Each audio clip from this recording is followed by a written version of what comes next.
Bueno, retomamos nuestras jornadas. Vamos en este momento a continuar con nuestra segunda presentación del día de hoy. Para mí es todo un gusto poder presentar a la profesora Teresa Álvarez Mateos. Teresa Álvarez Mateos es doctora en filosofía por la Universidad Complutense de Madrid, con una tesis sobre el lenguaje y objetividad desde la perspectiva de la fenomenología, dirigida por el profesor Ramón Rodríguez de la Universidad Complutense de Madrid y Hans Helmut Ganda de los Archivos Husser de Freiburg. Ha realizado estancias predoctorales de investigación en los Archivos Husser de Freiburg, Colonia y Lovaina. Ha realizado una estancia de investigación postdoctoral de 6 meses en la Universidad Autónoma de México, concretamente en la Unidad de Investigación de Representaciones Culturales y Sociales del campus de la UNAM en Morelia, Michoacán, donde ha desarrollado un proyecto de investigación acerca de la conciencia de imagen en Husserl, cuyos resultados se han plasmado en un artículo sobre el concepto de virtualidad, que ya creo que ya está publicado, ¿cierto? O sea, estaba en prensa hace un mes, pero ya dejó de estar en prensa, ya está publicado, pueden acceder a través de él de manera online en la Revista Portuguesa de Filosofía, y además la coordinación de un libro de investigaciones fenomenológicas sobre el sentido y lenguaje de la Universidad de Guanajuato. No sé si ya salió o si sigue en prensa. Estamos editándolo y saldrá, esperemos, a finales de año. Estamos tramitando el copyright. Estaremos allí pendientes.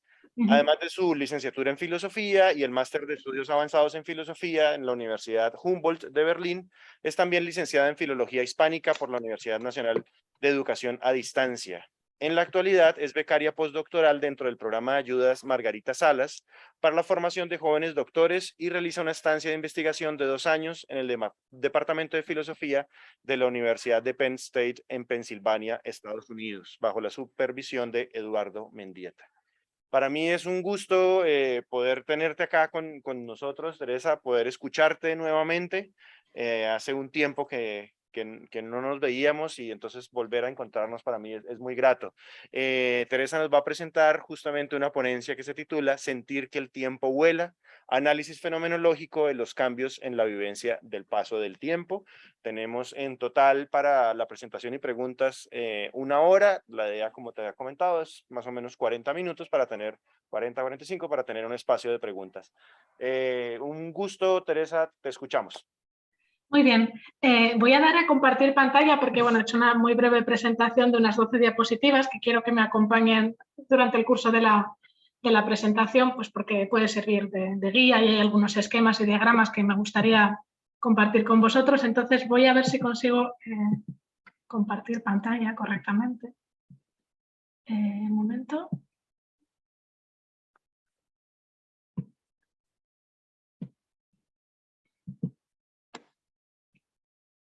No sé por qué. Qué desastre. Es que solamente me aparece el chat. Un momento.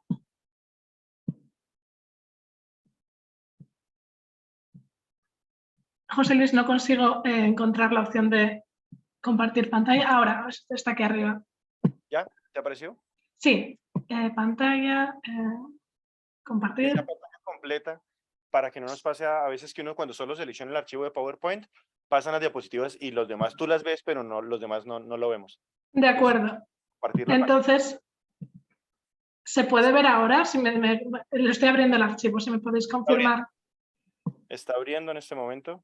Sentir que el tiempo vuela, está aquí. Mira en la parte inferior de tu escritorio, creo que aparece.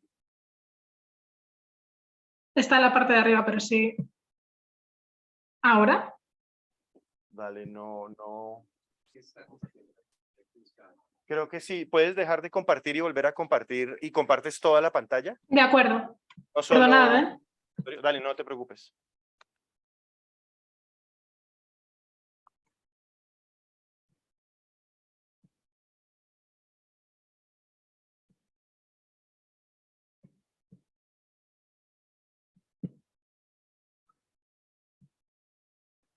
Ahora tendría que verse. Sí, súper. Sí, ya. Perfecto. Vale. Muy bien, pues como os comentaba José Luis, el tema de mi presentación es Sentir que el tiempo vuela, análisis fenomenológico de los cambios en la vivencia del paso del tiempo. La motivación para esta presentación fue, bueno, aparte de que es una cuestión un tema que creo que nos interesa a todos y que es algo que desde la filosofía pues, más mundana, que todo el mundo se percata de que a medida que uno crece, los días, los años se van haciendo más cortos, tenemos la sensación de que el tiempo transcurre mucho más deprisa de cómo lo hacía cuando éramos niños, ¿no? Cuando éramos más jóvenes, donde las tardes se hacían eternas, todos recordamos aquellos años de infancia donde pues, los veranos eran larguísimos y a medida que uno crece el tiempo va acelerándose. Entonces la cuestión... ¿Sí? ¿Puedes ampliar la pantalla o ponerlo en modo Sí. presentación? Ah, sí, perdona, claro, sí. Ponerlo como Claro. modo presentación para Sí, perdón. F5 creo que a veces... Sí, ya está, así está, perdona. Dale.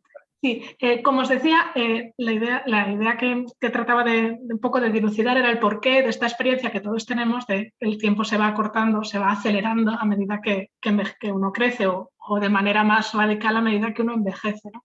Y bueno, pues todos podemos más o menos tener una serie de intuiciones acerca de por qué esto es así. La principal que yo tenía al principio era pues, que se debía a un aumento de la memoria, ¿no? Que simplemente a medida que nuestro bagaje de recuerdos es mayor, pues la capacidad para atender a fenómenos nuevos disminuye. Un poco el sentimiento más o menos intuitivo que tenía de esto.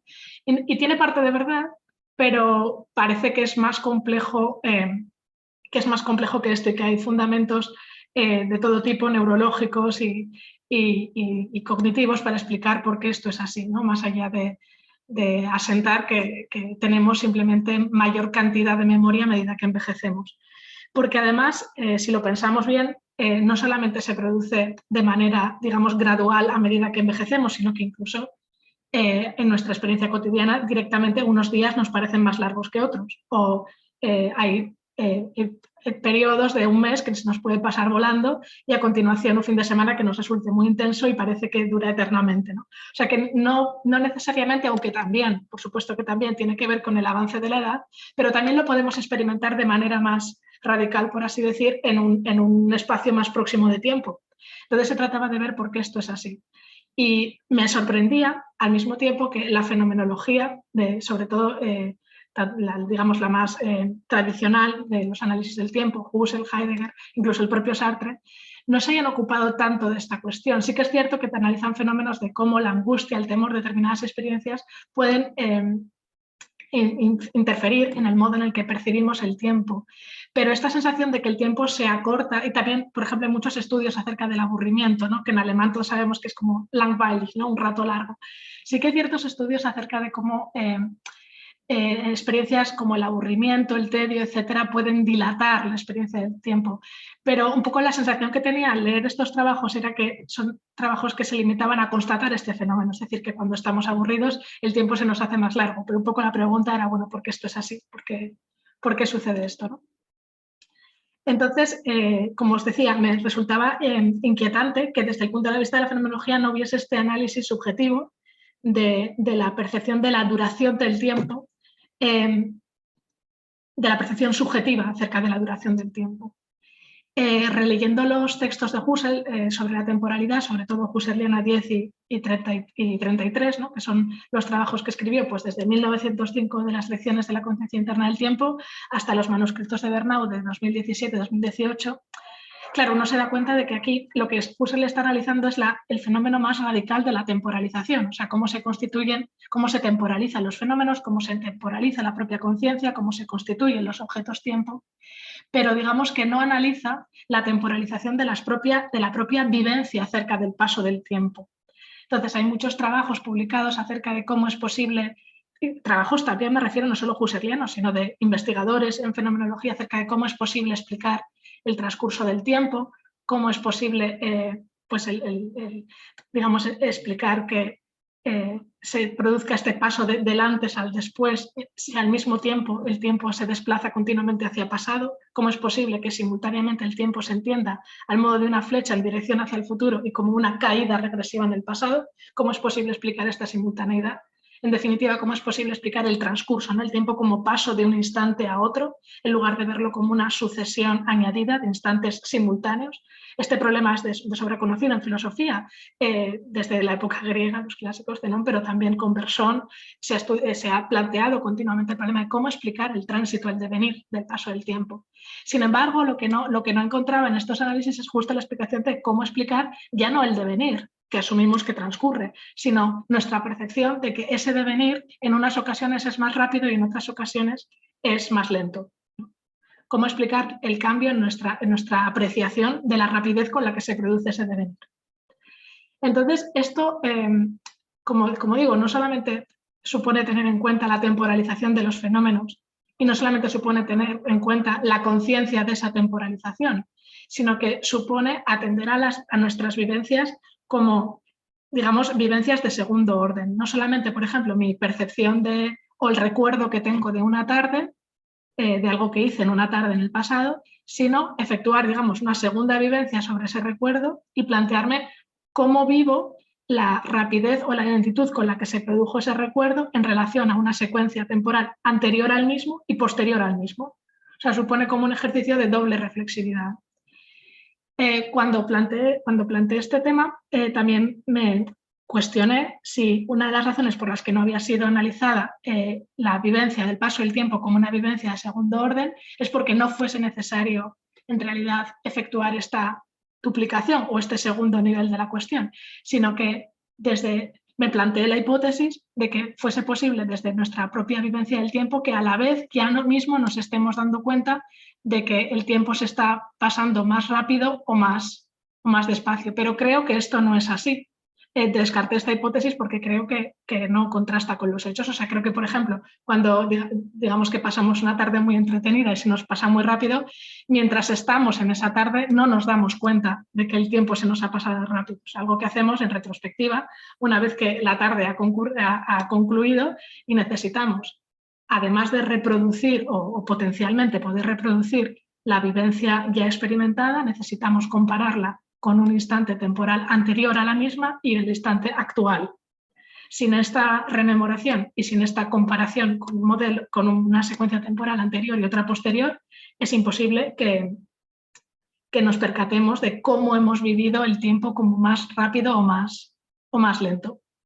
Entonces veo inevitable abordarlo como una vivencia de segundo orden, no una vivencia primaria, no mi imaginación de algo, mi percepción de algo, mi sensación de algo o la mera percepción directa de un fenómeno, yo que sé si contemplo la lluvia o cualquier fenómeno que observe, sino una reflexión sobre mi propia vivencia o una vivencia de mi propia vivencia. Por eso llamarla vivencia secundaria, pero vamos, es una propuesta, simplemente podría admitirse cualquier otra denominación, ¿no? Entonces, buscando bibliografía más actual sobre esta cuestión, ya que no la encontraba en textos sobre fenomenología, pues llegué, como nos suele suceder a muchos fenomenólogos, a un enfoque extrafenomenológico de la cuestión. En concreto, llegué a la obra publicada este año por este autor, Adrián Bejan, es un físico rumano, profesor en la Universidad de Duke, en Carolina del Norte, que se titula así, Time and Beauty, Why Time Flies and Beauty Never Dies, ¿no? Porque el tiempo vuela y la belleza nunca se acaba. Y digamos que es un análisis de esta cuestión desde el punto de vista de la física, de física mecánica. Él es profesor en la universidad, en la Facultad de Ciencias Materiales, ¿no? Entonces, claro, estudiar este enfoque o leer esta obra produce cierta extrañeza, alguien procedente de la tradición fenomenológica, pues porque uno se percata de ciertas tendencias que son extrañas a nuestra manera de abordar la cuestión y que la fenomenología ha criticado insistentemente, como son, por ejemplo, entender que la mente se compone de imágenes mentales, imágenes además discretas, ¿no? Separadas unas de otras, que son copias de objetos externos, o sea, un enfoque empirista clásico, por así decirlo, las imágenes mentales como copias de los fenómenos exteriores que estarían almacenadas en la caja de la mente, y la comprensión del tiempo de manera puramente cuantitativa como los cambios, la captación de los cambios de unas imágenes a otras. Es decir, cuantos más cambios percibimos de unas imágenes a otras, más duración de la temporalidad. Una relación directa de proporcionalidad directa entre cantidad de tiempo y cantidad de imágenes. Es una cuestión puramente cuantitativa. Como ya denunciaba Bergson, ¿no? Y como también podemos ver que en Husserl pues no hay este enfoque, porque él habla de la temporalidad como algo intrínseco a los fenómenos que se temporalizan, no como una suerte de nota o atributo añadido en función de la cantidad de los fenómenos.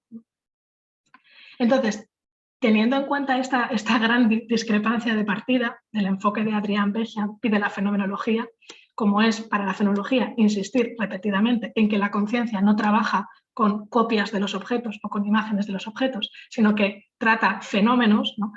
Atendiendo a esta radical discrepancia de partida, uno podría pensar, bueno, es que ya desde que no asumimos las mismas premisas no tenemos nada más que hablar, este enfoque y un planteamiento fenomenológico. Sin embargo, sí creo que se puede aprender algo, no solo aprender algo, sino sí que puede dar que pensar este planteamiento y que puede, digamos, servir de motor para desarrollar el planteamiento fenomenológico a fin de dar respuesta a las mismas preguntas que se está planteando Adrián Bejan en su libro.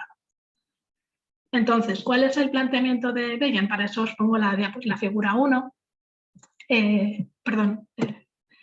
donde él habla de esa desalineación, ¿no? Dismantling, entre el tiempo percibido y el tiempo objetivo a lo largo de la vida. El tiempo percibido, como ya os decía, para este autor él lo denomina mind time, el tiempo de la mente. Y el tiempo objetivo a lo largo de la vida es lo que él denomina como clock time, el tiempo del reloj. En lugar de poner clock time he puesto tiempo objetivo porque creo que es más claro, ¿no? Pero se refiere a eso, ¿no? A los minutos, al tiempo objetivado, al tiempo exterior, el tiempo vulgar para Heidegger, ¿no? O sea, el tiempo común. Bueno, como podemos ver aquí, las unidades del tiempo objetivo son todas iguales, sea la etapa de la vida que sea. Sin embargo, los cambios percibidos en las imágenes tienen una ratio, una frecuencia mucho mayor en la juventud y van disminuyendo y haciéndose más escasas a medida que nos aproximamos a la vejez. Y, proporcionalmente, la duración de cada unidad de tiempo percibida va disminuyendo. Es decir, cuantos más cambios percibimos entre las imágenes, es decir, a mayor número de imágenes, más cambios percibimos entre ellas y, por tanto, mayor es la duración de cada unidad de tiempo percibido. Según este razonamiento, las imágenes percibidas, o sea, los cambios percibidos en la vejez serían percibidos como de escasa duración o de una duración muy escasa. ¿Por qué se produce esto? ¿Cuáles son las razones? Pues claro, aquí nos metemos en razones de orden biológico, ¿no? De orden neurológico fundamentalmente. Adrián Bejan explora cómo los movimientos acádicos, que son los movimientos del foco de la visión de un eje a otro del campo visual, son muy acelerados, muy rápidos cuando un niño es muy pequeño, pero van ralentizándose por deterioro celular con el paso de los años. Aparte de esto, otro factor muy importante a tener en cuenta es el aumento del grosor del cuerpo, del tamaño del cuerpo y en la mayor complejidad del tejido cerebral. Por esta razón, desde que un impulso sensorial externo llega desde el exterior hasta que se produce la imagen en el córtex, el tiempo va aumentando a medida que avanza la edad. Por tanto, se requiere la velocidad, por tanto, se va ralentizando porque se requiere más tiempo para poder producir cada imagen. Y esa sería la razón por la cual en la infancia el número de imágenes es mayor que en la vejez. ¿Cuáles son las conclusiones a las que llega en este estudio? Aquí lo pone la fórmula en inglés, ¿no? El lapso de tiempo resulta de la fórmula entre la velocidad y la longitud. La longitud se refiere a la longitud de la distancia desde el estímulo sensorial externo hasta a la producción de la imagen en el córtex. ¿Cuáles son las conclusiones a las que llega en su estudio Adrián Bejan? Pues la primera es que la mayoría de imágenes mentales recordadas por los sujetos serán de la época de juventud. Que yo tengo una mediana edad, cumplo este mes 35 años, entonces he intentado explorar si realmente la mayor parte de recuerdos que tengo son de mi infancia muy temprana y al menos en mi caso certifico que esto es así. Es decir, efectivamente, la cantidad de imágenes o de recuerdos constato que va disminuyendo a medida que avanza la edad. No sé si será una experiencia compartida por todos, luego me podéis decir en el turno de preguntas. Y la otra conclusión, que más que una conclusión es una paráfrasis de la fórmula, es que la velocidad del tiempo percibido por la mente humana aumenta a lo largo de la vida, ¿no? En otras palabras, y vuelvo a la fórmula anterior, las veces que pulsamos clic por cada unidad de tiempo percibida, se va acelerando a medida que llegamos a la vejez. El tiempo deja de ser lento y se va convirtiendo en un tiempo cada vez más acelerado, cada vez más rápido. Bueno, pues este es en líneas generales el planteamiento de Bejan. Publicó otro artículo, además de su libro de 2022, en 2019, que he puesto aquí es el artículo de Why Time Gets Shorter as We Get Older. Fue un artículo muy, muy citado y básicamente condensa lo que está en su libro de 2022 en el capítulo 2, que es esto mismo que os acabo de explicar, pero pues, con más gráficas y un poco más complejo. Bien, entonces, ¿en qué se diferencia este enfoque de la fenomenología? Pues como ya os decía, hay, aparte de la premisa epistemológica de partida, de que la fenomenología no entiende que la mente, para empezar no hay mente y conciencia, que ya de entrada son conceptos distintos, pues porque no hablamos de un receptáculo pasivo que contenga imágenes, una especie de contenedor, una tabula rasa, sino que hablamos de conciencia, es decir, de algo intencionalmente dirigido al mundo, de algo activo que produce el mundo, no es un receptáculo, por así decir. Aparte de eso, no operamos con imágenes de las cosas, sino con fenómenos. Esta distinción es fundamental. Pero más allá de eso, y en lo que me quiero centrar aquí, es que en la propia concepción del tiempo también es distinta. Es decir, el tiempo no solamente se entiende como el cambio de una imagen a otra, como digamos, una variable cuantitativa que se mida por algo externo a él mismo, como es el cambio o el contraste, la diferencia de una imagen a otra. Esta visión del tiempo, si lo pensamos, es totalmente estática. Es que simplemente se refiere a una diferencia de una imagen con la siguiente.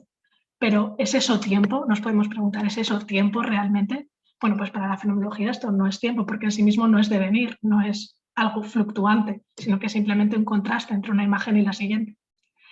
¿Qué es, en cambio, el tiempo para la fenomenología?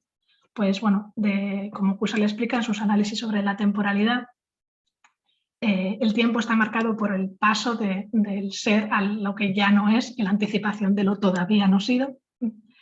En otras palabras, el tiempo se compone de una estructura de presente ampliado que consta de una impresión originaria retenida, es decir, sumergida en una cadena de retenciones y que a su vez pretenden o se proyectan en protensión hacia la siguiente impresión por venir. Entonces, retención, impresión originaria y protensión componen la estructura del presente ampliado, ¿no? Lo que es en definitiva la estructura del tiempo. De tal manera que el tiempo no simplemente es una sucesión de instantes, de horas, sino que está en continuo flujo, en continuo devenir. Este que os pongo aquí en la figura 2 es la representación bidimensional del campo de presencia. El término es de Merleau-Ponty, campo de presencia. Husserl no lo denomina así, pero sí está en la fenomenología de la percepción de Merleau-Ponty. Y se ve, es el mismo esquema, el de Merleau-Ponty y el de Husserliana 10, en las secciones sobre la conciencia interna del tiempo. Podemos ver en este eje horizontal principal, donde vemos las mayúsculas, es el eje de la hora, de los instantes.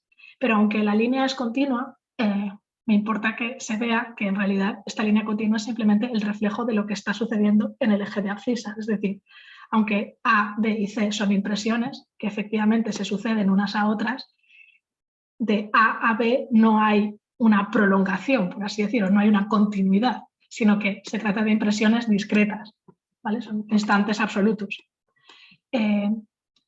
Entonces, el instante pasado de B no es A, no es el instante A en la hora inmediatamente anterior, sino que es la retención, es decir, la retención de A a la que he denominado AB.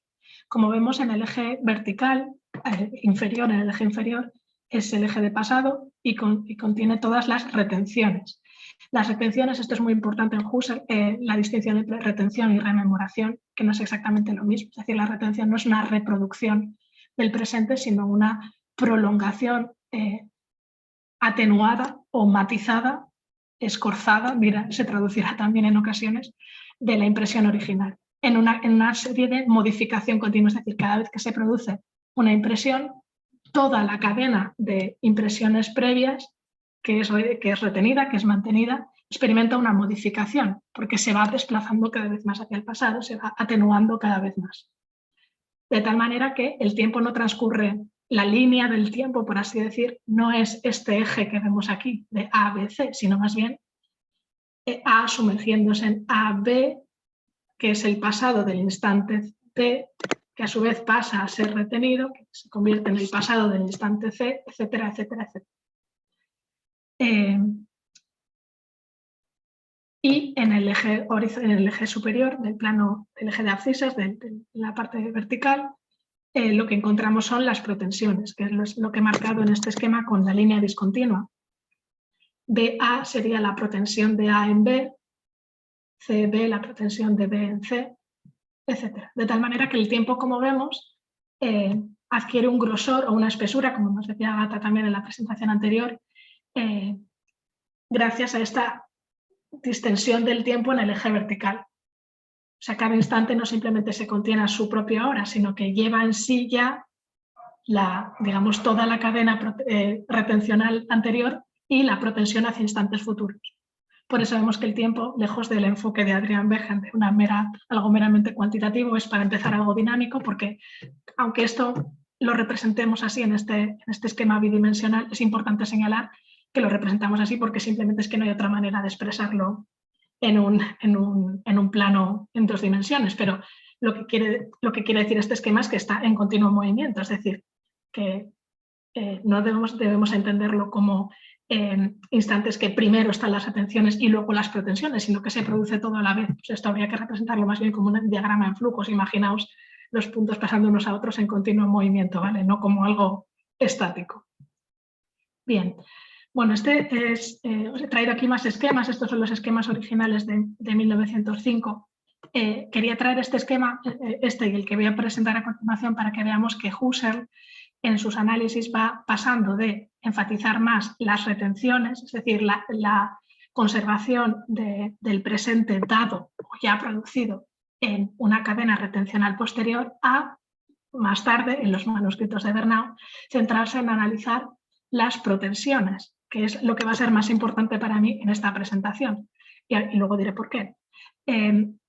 Serán las protensiones las que cobren creciente protagonismo en los manuscritos de Bernau, donde pasen a formar parte no solamente de la propia estructura de presente, sino de la constitución, como una parte muy activa en la constitución de la temporalidad.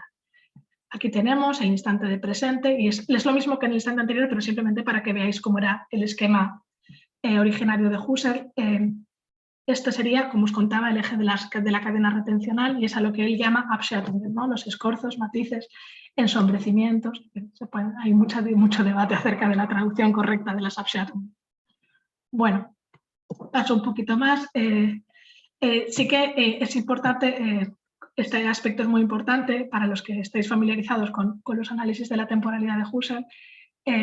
Como sabéis, él enfatiza el aspecto doble de la intencionalidad cuando analiza la conciencia interna del tiempo. Distingue, por un lado, una intencionalidad longitudinal, que es la que recorre el flujo temporal desde el presente originariamente dado hacia su inmersión en el pasado y protección hacia el porvenir, es decir, la intencionalidad longitudinal recorrería desde cada impresión hacia su paulatina retención, lo recorrería, como su propio nombre indica, longitudinalmente, linealmente, y por otro lado, la intencionalidad queer o transversal, la intencionalidad transversal, atendería a los instantes ahora puntuales. ¿Y por qué es necesario que Husserl considere esta doble intencionalidad de la conciencia? Porque sin esa intencionalidad transversal resultaría imposible garantizar ninguna clase de fijeza del tiempo, es decir, el tiempo simplemente se diluiría en el perpetuo fluir y sería imposible garantizar la permanencia, la equivalencia de los instantes ahora temporales. Entonces tienen que darse los dos a la vez. Una dirección intencional de la conciencia hacia la cadena retencional y otra dirección hacia la donación de cada instante. Y es esa dirección hacia la donación de cada instante lo que paulatinamente se va a ir tematizando como protensión. Es decir, a medida que la intencionalidad de la conciencia se dirige hacia cada impresión por venir, hacia cada ahora originario o hacia cada impresión originaria, se va a ir cobrando creciente protagonismo frente a la intencionalidad longitudinal que se centra en la retención de las impresiones, va tomando creciente protagonismo la anticipación de una impresión por venir, de una impresión futura. Entonces, bueno, el esquema se va complicando. Este es el diagrama de 1917-18 de los manuscritos de Bernau, como podéis ver, para que veáis brevemente la comparación. En este primer esquema, si veis, esta línea de las protensiones va hacia allá, es decir, se entiende la protensión como anticipación desde un presente ya dado hacia el siguiente. Pero es que en los manuscritos de Bernau de 17-18 no se entiende como de la anticipación de un instante ya dado al siguiente, sino que en cada presente está ya anticipado el que viene a continuación. Es decir, la impresión originaria se entiende como ya, en el presente estaría ya incluido la anticipación del instante que viene. No sería necesario esperar al transcurso de un periodo de tiempo determinado para anticipar un instante siguiente, ¿no? Sino que se da todo a la vez. El presente tiene un tejido cada vez más complejo en el que está incorporado también la anticipación de los momentos futuros. Y ya, y con esto termino la exposición de Husserl, la mayor desarrollo de esta idea viene en estos diagramas que aparecieron en los manuscritos de Bernau, donde estudia cómo se produce un vaciamiento, ¿no? Lo que Husserl llama Entleerung, vaciamiento a medida que avanzamos hacia cada impresión siguiente, que coincide con el mayor espesor o mayor grosor del inicio de la retención siguiente. Es decir, la relación temporal inicia con la protensión hacia el instante siguiente, no se ve desde las retenciones. Bueno, no me quiero tampoco detener, es un tema muy complejo, daría para muchas discusiones, pero no me puedo detener en esto porque me voy del tema. Lo que quiero señalar, lo que simplemente quiero destacar, como el aspecto protensional va siendo de creciente importancia, va adquiriendo una creciente relevancia en los análisis husserlianos de la conciencia del tiempo. De tal manera que, digamos que prioriza la protensión sobre la retención para la constitución de la temporalidad. Y bueno, volvemos otra vez a Adrián Behan y pensamos, bueno, ¿cómo podemos explicar el fenómeno que ya presentó en su libro de 2022 sobre la creciente aceleración del tiempo a medida que uno envejece? ¿Cómo lo podemos explicar desde la fenomenología? ¿Cómo es posible explicar desde este esquema que el tiempo pase cada vez más deprisa a medida que envejecemos? Bueno, pues la propuesta que presento aquí y que habría que desarrollar y presentar por escrito y demás es porque las protensiones a medida que uno envejece van, digamos, perdiendo fuerza, perdiendo intensidad, con una mengua en la capacidad de desear. Es por este motivo por lo que el tiempo va pasando cada vez a una mayor velocidad, por la razón de que el tiempo se comprime. Es decir, estas fases que vemos aquí van siendo cada vez más escasas a medida que la capacidad de desear disminuye. Y eso supondría una mayor condensación del tiempo, una menor distancia de un intervalo respecto del siguiente y, por tanto, una aceleración de la cadena temporal. En otras palabras, a mayor edad, menor capacidad de desear, menor protensión hacia el futuro, mayor focalización de la atención en la cadena retencional, mayor recuerdo, como el saber popular dice, y menor protensión, por tanto, menor expectativa de futuro. De manera que creo que sería posible reconciliar el enfoque husserliano con esa intuición que os presentaba al principio de la charla, de que la razón por la que el tiempo pasa cada vez más deprisa es que a medida que envejecemos recordamos más o tenemos un mayor caudal de experiencias previas y menor interés o menor atención o menor expectativa de futuro. Esa sería la principal razón. Y estudiando este esquema podemos ver cuál es la razón profunda por la que esto es así, por una disminución en las protensiones. Y bueno, para concluir, quería traer a colación un caso concreto como a modo de ejemplo y una última recomendación de Adrián Behan, que en su libro, que como todos los científicos cuando escriben libros de divulgación no pueden evitar caer un poco en la autoayuda, pues en su libro propone al final una serie de trucos o recetas para slowing time, ¿no? para ralentizar el tiempo, para evitar que la aceleración nos mate, ¿no? Nos coma nuestro tiempo y dispongamos de mayor tiempo de vida. Entonces, nada, al final presentaré simplemente estas recetas que da para ver si estáis de acuerdo con ellas en turno de debate o si creéis que es discutible, ¿no?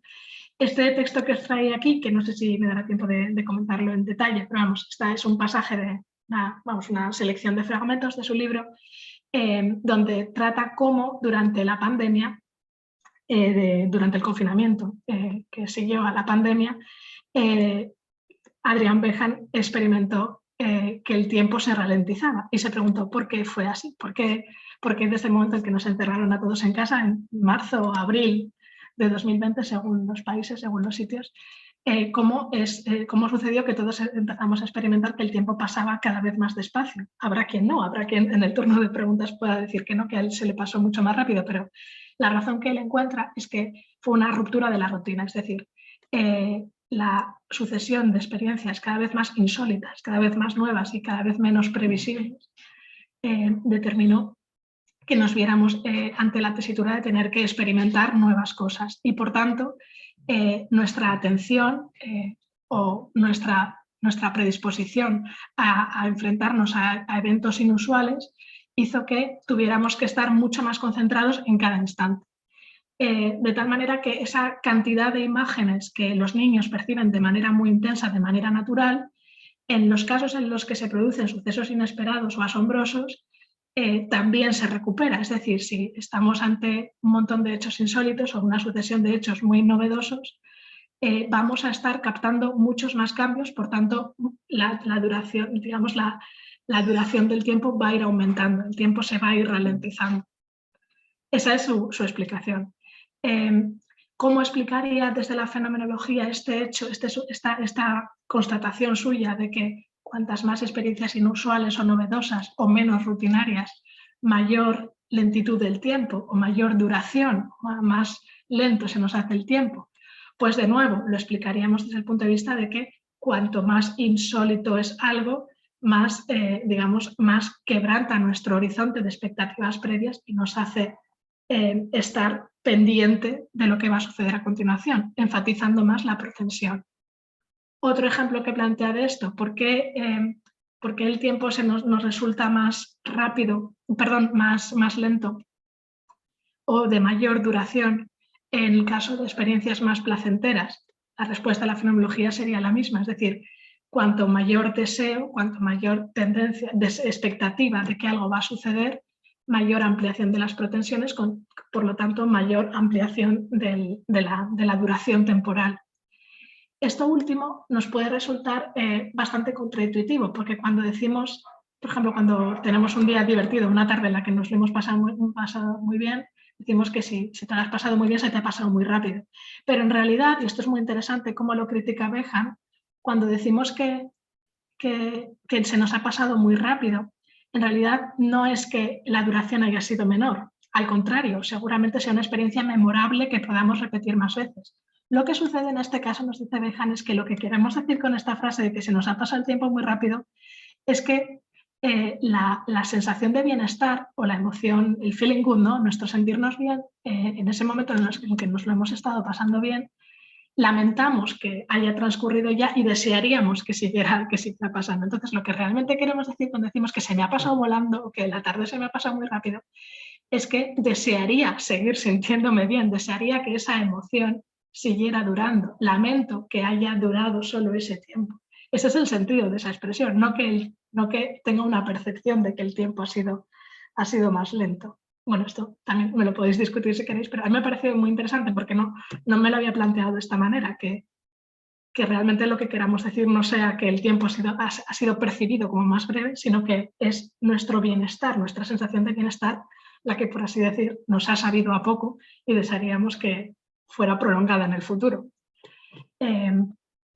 Entonces, tanto lo inusual como las experiencias placenteras, que pueden convertirse en pues, lo que en la vida de uno son días significativos o un evento, algo memorable, ¿no? Un día para el recuerdo.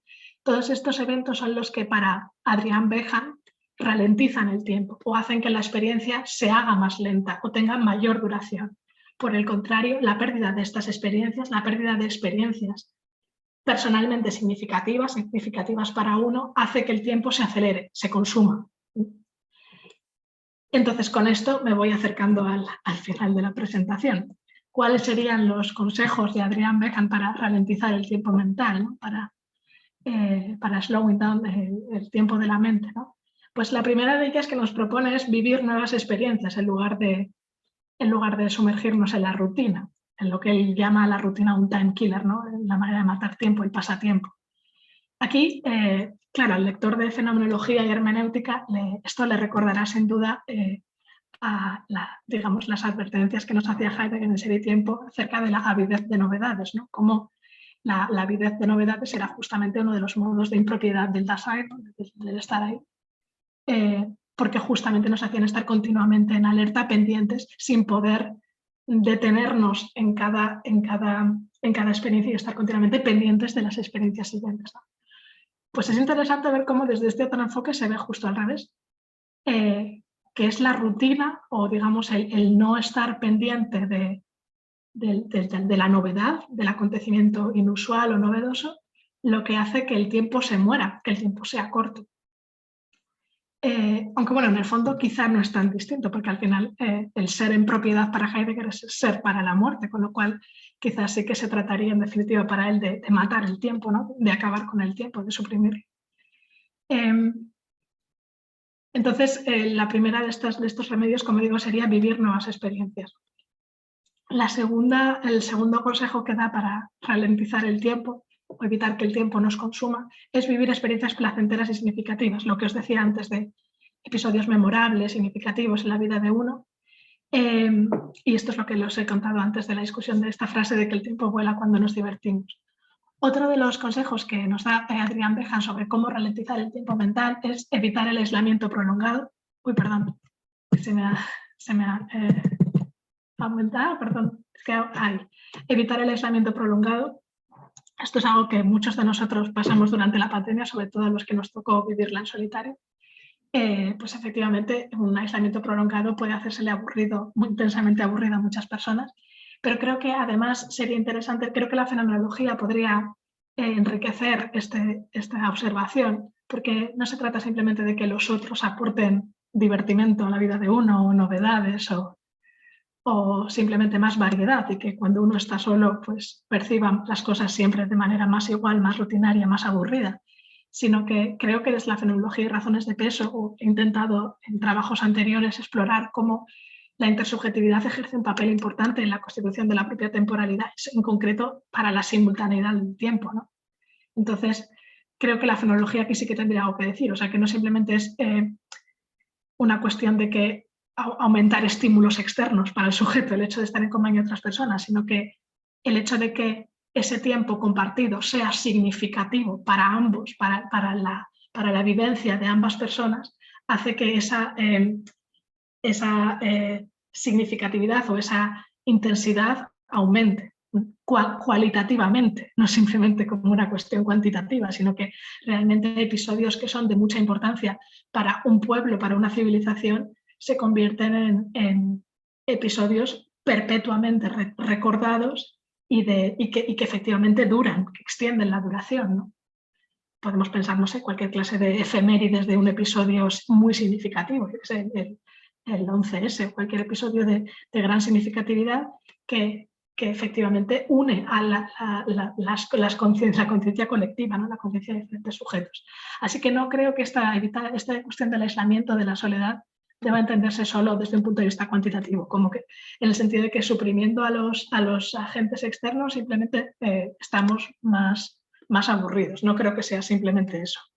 Y sin embargo sí que creo que desde el análisis de Adrián Behan sí que se podría llegar a esa conclusión, porque con este enfoque de una mente receptáculo pasivo de impresiones y de estímulos no resulta posible explicar de qué manera se forman esas experiencias colectivas o esas experiencias intersubjetivamente significativas, algo que sí que creo que es posible explicar desde la fenomenología.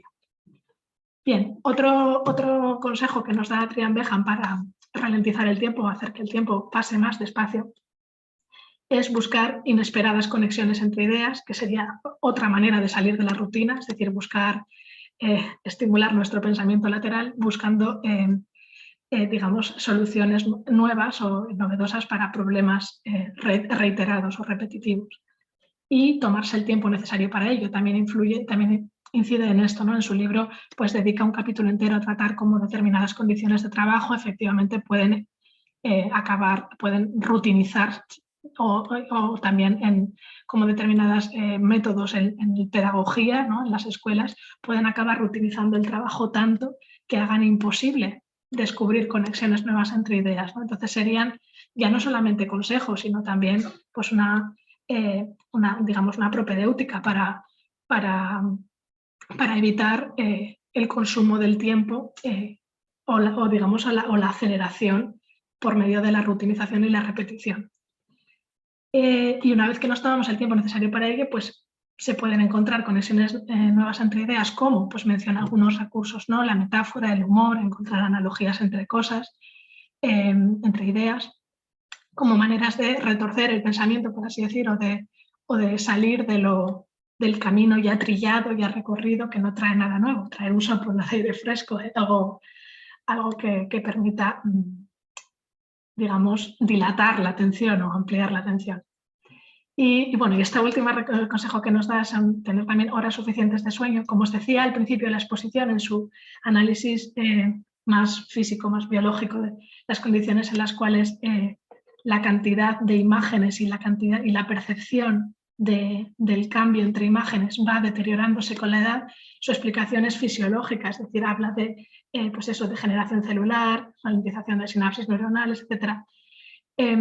Y todos estos problemas solamente se pueden ver agravados ante situaciones físicas adversas, como es una disminución de las horas de sueño necesarias para estar frescos y despiertos y atentos, ¿no?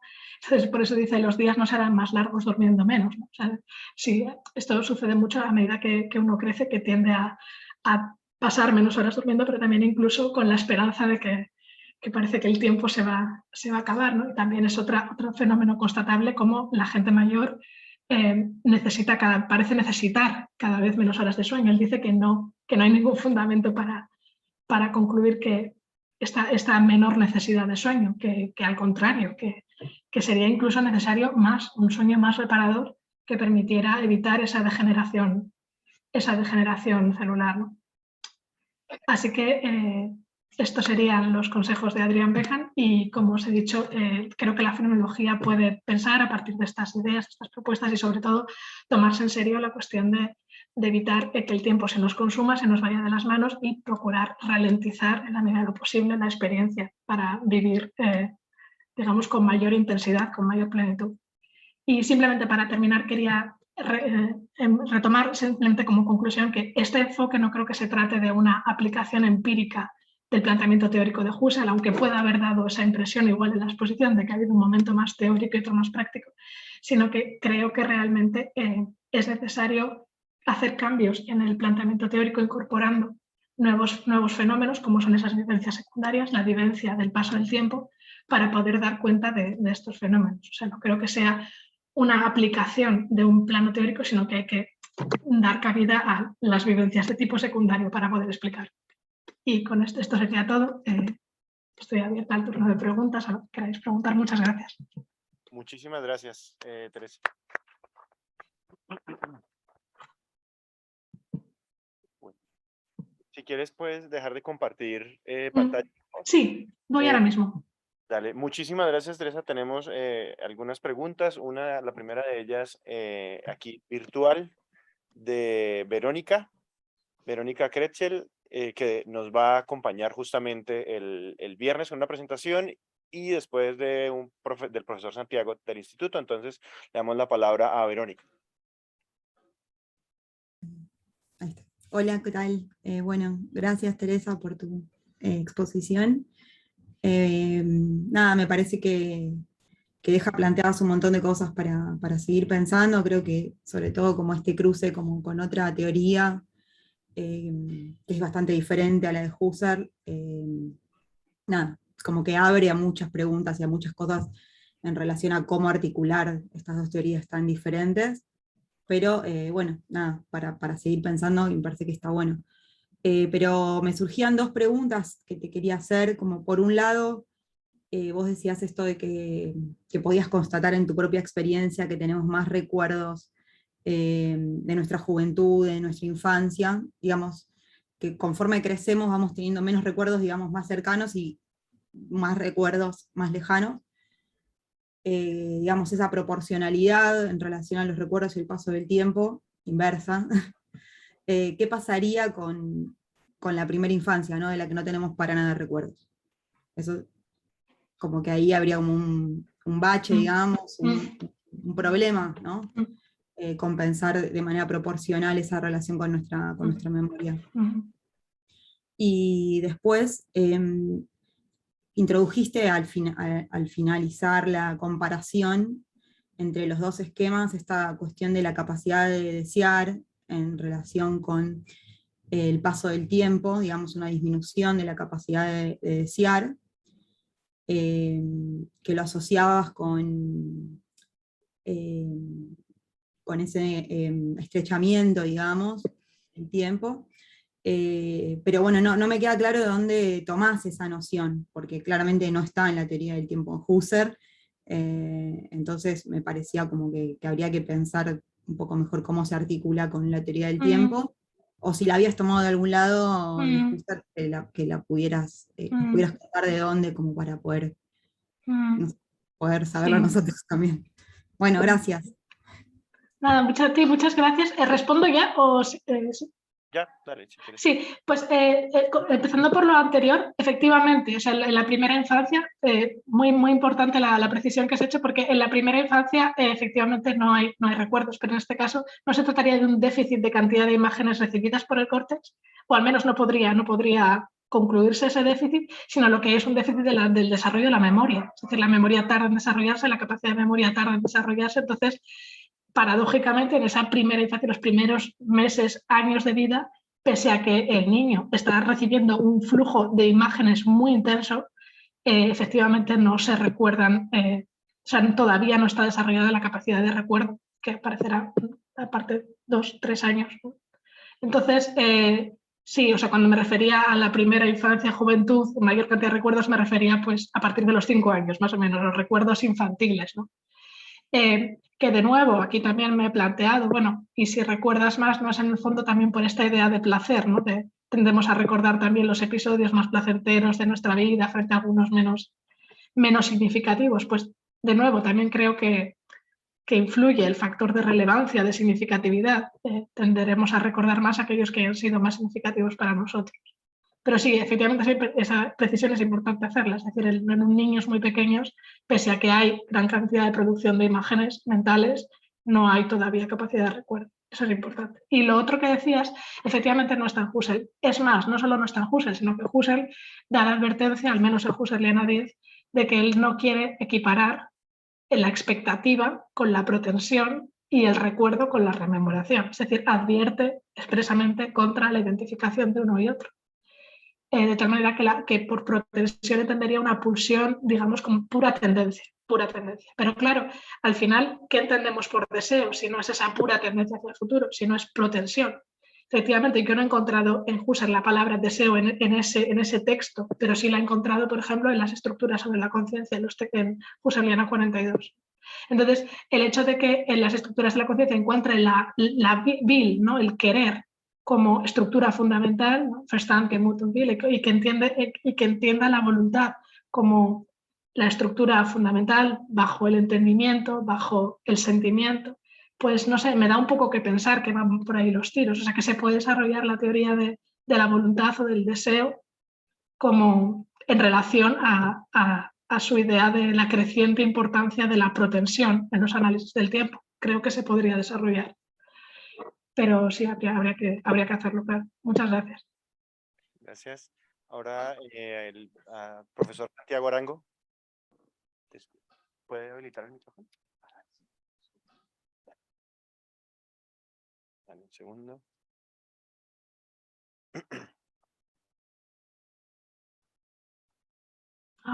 No le deja activar la cámara. Que no le deja activar la cámara. Prueba, Santiago. Listo. Creo que ya. Ahora. Vale. Excelente, profesora. Muchas gracias por la charla. Buenísima, me encantó. Me gustó sobre todo porque, claro, todos vamos creciendo y vamos teniendo esa experiencia que cada vez se nos va el tiempo más rápido y hay veces angustiante. Pero precisamente con eso se me ocurrió a mí una pregunta, pero es una pregunta que, pues, sinceramente no tengo la respuesta porque a veces hay preguntas que son como... tal y como usted pintó como la línea de experiencia del tiempo, es como que lo vamos sintiendo cada vez más grande y cada vez más corto, más corto, más corto. Y yo me quedé pensando, también con lo que dice después en la charla, si será como una línea así decreciente o si de pronto la vejez volverá a alargarse. pero es una duda, yo todavía no he llegado a la vejez, entonces todavía no sé qué se siente, pero me queda esa duda porque pues precisamente con el tema de pronto con el, si quieren, con el símil de la pandemia, donde hay menos actividad, donde hay menos responsabilidades, donde tal vez ya en la vejez de pronto no estamos con tanta tarea y tenemos una vida más lenta, pues le pregunté si de pronto el tiempo volvería a alargarse. Un poco también con el fenómeno de aburrimiento que pintaba. Entonces, esa es mi primera pregunta y tengo otra, pero a mí me gusta como que si se puede, que responda y después si se puede hacer la segunda. Sí, pues bueno, puede haber una segunda juventud, ¿no? Así el Quijote salió a andar a sus 50 años, ¿no? Para ir a caminar por el mundo, ¿no? No puede haber una segunda juventud, pero sí que, claro, recuerda que esas figuras que ponía al principio son de Adrián Behan, ¿vale? Son del enfoque del físico, no del enfoque de la fenomenología. Entonces, como son del enfoque del físico, a lo que se está refiriendo es al deterioro neurológico, al deterioro celular y, por tanto, sería algo, en cierto modo, irreversible. Aunque sí que podría haber fenómenos muy significativos que marcaran mucho a uno, pero la capacidad, sobre todo lo que sería irreversible sería la capacidad para hacer que durasen más las nuevas vivencias, ¿no? No tanto el recuerdo sí que pervive, de hecho aumenta la capacidad de revivir episodios pasados, eso sí que se mantendría, pero por ejemplo la memoria a corto plazo, la capacidad para atender a nuevos fenómenos, eso es lo que dice que se acorta, que se va acelerando, que el tiempo va siendo cada vez más rápido. Eso sería lo que sería irreversible.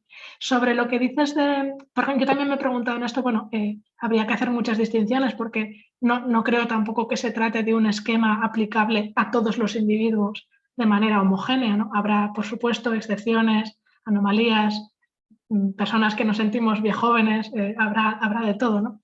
Pero sí que se pueden establecer, digamos, unos parámetros. Y aunque él trata mucho estos esquemas en ese a los que hacías un poco alusión, ¿no? Como de regresión, en este caso de la disminución de percepción de cambio de imágenes sí que mantiene este esquema lineal. O sea, no contempla que eso sea reversible. ¿Quieres hacer la siguiente pregunta? ¿Puedo hacer otra? Sí, dale. Sí, bueno. No, la otra es de pronto ya más teórica y tiene que ver precisamente con la noción de propensión, ¿cierto? Protensión. Propensión y la contraria, la del pasado es... Retención. Retención. Yo tenía la duda cuando yo escuché eso y sobre todo con tu identificación ahora de protensión con deseo, yo quedé con una duda. Yo sí vengo de la tradición, digamos, más analítica y cognitivista. Entonces yo tenía una duda de que efectivamente yo quedé con la siguiente duda. Si cuando los fenomenólogos pelean, digamos, con la idea de representación o de imagen, efectivamente, pues, porque la pregunta es esta, esa idea de protención y retención no implica cierto modo de representación de los eventos pasados y futuros, porque es decir, los eventos pasados y futuros tienen una característica especial y es que todavía no existen, pues, o todavía no están. Entonces, si no los estoy representando, yo no sé cuál es mi representación con ellos. Entonces, por eso, yo estoy de acuerdo en que probablemente en mi conciencia no estén, pero yo siento que ahí la noción de representación juega un papel importante y por lo tanto yo creo que no deberíamos desecharla. Esa es como mi inquietud. Pues muchísimas gracias por esta última observación, porque sí que, efectivamente, sobre todo, ¿verdad? Quizá incluso más que la retención, parece que esto nos sucede más con la anticipación, ¿verdad? Con la protensión, que hay cierta expectativa, ¿no? Los típicos libros de visualiza el futuro, ¿no? Proyecta la imagen. Pero sí que aquí, al menos desde la fenomenología, sí que es claro que Husserl entiende retención y protensión. No tanto, es que es difícil entender qué son estas protensiones y retenciones, porque no son categorías. O sea, no hay que entenderlo como categorías, como son las categorías del entendimiento.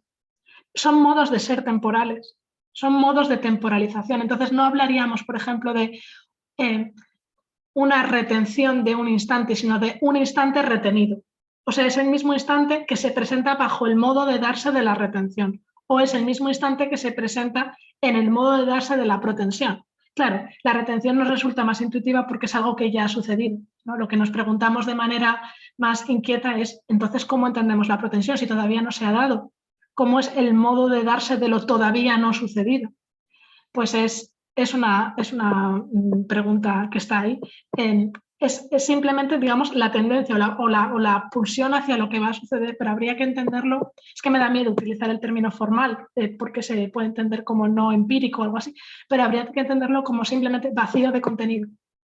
De hecho, él habla, por eso ponía en ese esquema que os ponía al final del que se veían cuando se hablaba del ensanchamiento a medida que se acercaba hacia la impresión siguiente, él habla de un vaciamiento de la conciencia, de los contenidos de conciencia para recibir la nueva impresión que viene. Entonces habría que entender la protensión como una tendencia, pero que se va vaciando de contenido empírico. No se puede entender como una imagen, porque la imagen es un contenido, es algo que proyectamos. Es más, para la imagen hace falta rememoración, hace falta que algo sea retenido, expandido. No podemos tener imágenes sin memoria, sería imposible. ¿Cómo construimos imágenes sin ninguna retención de puntos? ¿No? Sería impensable. Entonces la protensión hay que entenderla así como un vaciamiento de contenido sensible y pura protensión hacia el futuro. Sé que es muy oscuro, pero es todo lo que puedo decirte. Muchas gracias, profesora. José Luis, gracias. De todas maneras, si queda tiempo, yo después quisiera, si hay más tiempo para preguntas, yo puedo seguir. Gracias, profesora. De nada. Tenemos una última, qué pena por cuestiones de tiempo objetivo, tiempo del reloj. Vamos a tener una última que es presencial.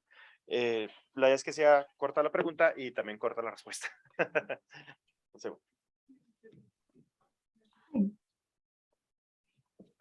Hola Teresa, no sé, yo creo que nos conocemos. Sí. Qué gusto saludarte. Qué bien verte.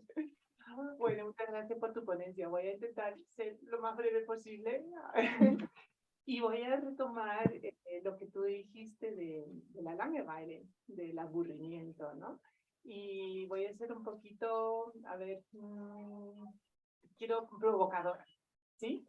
Y lo voy a retomar también para relativizar el tema de lo de la velocidad, de lo que aparentemente es corto, que pasa rápido o largo, porque en realidad si hablamos de la vivencia del tiempo, esas cosas se convierten en algo que realmente no se puede medir. Lo largo y lo corto en realidad incluso pueden darse la mano, invertirse, y lo voy a explicar con el siguiente.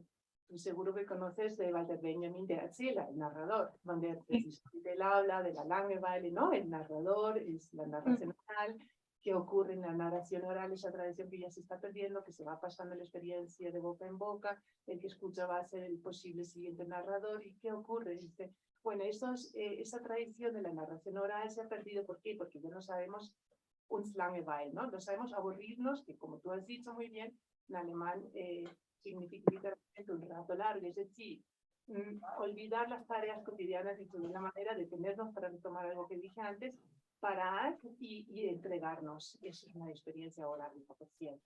Bueno, pero a lo que voy. En algún momento, porque a mí siempre me ha llamado mucho la atención de ese ensayo, Benjamin también hablaba de la Kurzweile. Kurzweile, la Langeweile igual Kurzweile. Y el Kurzweile pone precisamente del rato breve. ¿Qué es lo que es Kurzweile? Lo que es Kurzweile es la experiencia de que algo ha pasado volando y no te has dado ni cuenta porque quizás te lo has pasado muy bien, porque te ha traído mucho la atención. Entonces, a lo que voy. Ahí se da la mano la Langeweile, es decir, la predisposición que tú necesitas para tomarte el largo rato, aburrirte, son palabras españolas, es la condición necesaria para pasar un breve, o sea, un rato corto, Kurzweile, algo que te da la sensación que ha pasado volando. Entonces, termino ya mi intervención, entonces es breve. Yo propongo, ya no con Husserl, sino que quizás a partir de Benjamin, que tú sabes que es un autor para mí muy querido, muy estudiado, que esa experiencia aparentemente paradójica, que es al mismo tiempo Langeweile y Kurzweile, que es un largo rato, que te tomas, pero que al mismo tiempo se convierte en un corto rato, porque no solamente porque te lo has pasado bien, yo creo que no basta con decir que esto ha producido placer, sino yo realmente ahí añadiría el tema de la atención, pensando un poquito en Emile Bergson, que ha sido importante para Benjamin, y todo lo que te sugiere, todo lo que se mueve, y ahí, claro, obviamente también aparece la memoria, la experiencia, todo eso. Entonces, es la idea porque la Langeweile se convierte en kurzweilig precisamente cuando es plena, y eso es lo que luego es rememorable. La Langeweile que no tiene, o sea, el aburrimiento que no tiene esa faceta, porque hay muchos momentos en los que aburrimos, pero no ocurre esto, no va a llevar a una experiencia rememorable. Y hay una diferencia muy grande. Y la vivencia del tiempo es completamente diferente en los dos. Bueno, nada, solamente este enredo. Y darte las gracias, Teresa. Muchas gracias a ti, Ana María, y muchísimas gracias por la observación, muy importante. He pensado mucho en Benjamin mientras preparaba esto también, sobre todo, bueno, más bien el ensayo de la reproductibilidad que el narrador, porque al final la pérdida del aura, o sea, tiene mucho que ver, ¿no?, con esta experiencia de la pérdida de la duración de las cosas, ¿no?, de que las cosas tengan su tiempo, no se vean consumidas por la reproductibilidad, ¿no? Y cómo lo contextualiza esto en el contexto de la técnica, ¿no? Así que sí que hay mucho ahí, pero sí que me importaría, porque no querría dejar un poco con la sensación de que yo suscribo algo así el enfoque de Adrián Bejan. No digo con todo esto que la fenomenología tenga que asumir este enfoque. Es más, hay cosas que creo que no son asumibles, como es esta idea de las imágenes como copias de los objetos, o la idea de la mente como receptáculo, y sobre todo la visión cuantitativa del tiempo, ¿no?, como pura medida de la cantidad de cambios que se producen entre imágenes, ¿no? Entonces es muy importante, y por eso te agradezco mucho que desde la fenomenología, desde en general todas las ciencias humanísticas, cuando discutimos sobre la temporalidad con sectores científicos, incidamos en la importancia de lo cualitativo, ¿no? Y de ahí es muy importante, no solo Benjamin, sino Bergson, ¿no?, como bien has dicho. Entonces, cuando entramos en lo cualitativo, efectivamente, carece un poco, y muchas veces nos resulta un poco absurda la pregunta de cuánto, ¿no? Pero cuánto de cuánto aburrido, ¿no? 8, ¿en qué escala, ¿no? ¿Con cuánta variación? Entonces, es muy importante que relativicemos esta reducción de la cuestión de la temporalidad a lo cuantitativo, o que lo pongamos siempre en cuestión. Pero claro, que lo pongamos en cuestión no significa que dejemos de hacernos cargo de estas cuestiones. Y creo que sí que es interesante que nos preguntemos por qué el tiempo se nos pasa cada vez más deprisa, ¿no? Entonces, sí, o sea, pueden mencionarse esa experiencia que comentas del Kurzweilig y el Langweilig, pero no solamente eso, sino la propia vivencia de la angustia, porque, o la propia vivencia de todas las vivencias que se analizan en tanto Sartre como Heidegger, vivencias que cualitativamente, digamos, no se permiten traducir a un número preciso o algo cuantificable, ¿no?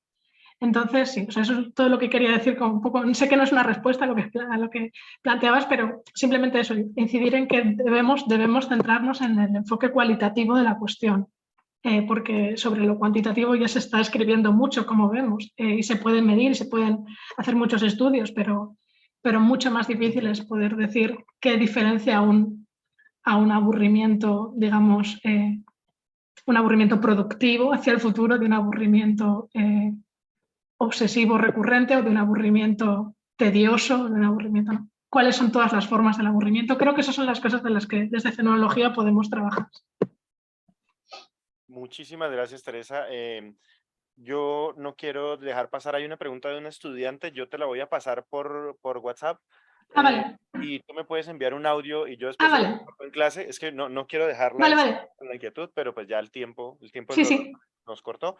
Pero para no Claro, dejar con así, gusto. te la copio por WhatsApp y si tú me puedes enviar un audio, yo se lo comparto después en clase a ella. Pues claro.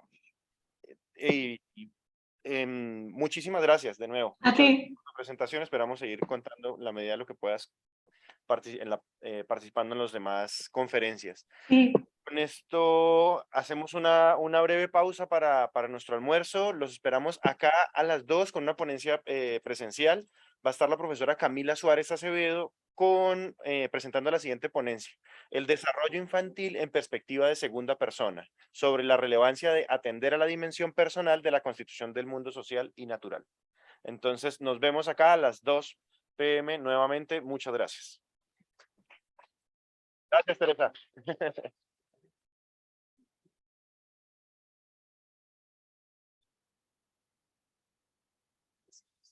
Cuidas.